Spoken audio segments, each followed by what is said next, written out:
Exclamatory sentences usually begin with what or how.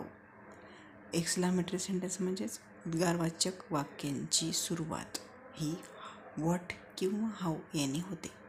The subject and verb in such sentences are usually come last. अशा प्रकारच्या वाक्यामध्ये subject म्हणजेच कर्ता and verb म्हणजेच क्रियापद हे दोन्हीही शेवटी येतात. But in some sentences they are not given.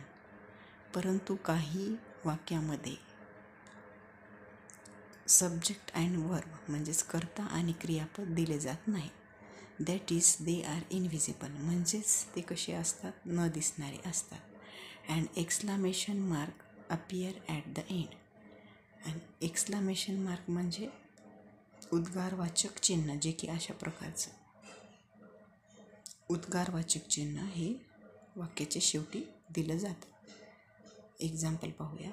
Example first, how kind you are. Second, what a popular doctor she was. Third, what a surprise. These are the exclamatory sentences. In third number sentence, the subject and verb are missing. तिसऱ्या एक्झाम्पलमध्ये what a surprise. तिसऱ्या वाक्यामध्ये आपल्याला subject आणि verb म्हणजे कर्ता आणि क्रियापद दिसत नाहीत, म्हणजेच ते मिसिंग आहेत.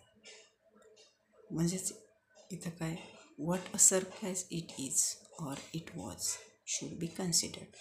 म्हणजेच आपल्याला असे ग्राह्य धरावे लागते की what a surprise it is, what a surprise it was, असं आपल्याला ग्राह्य धरावं लागतं.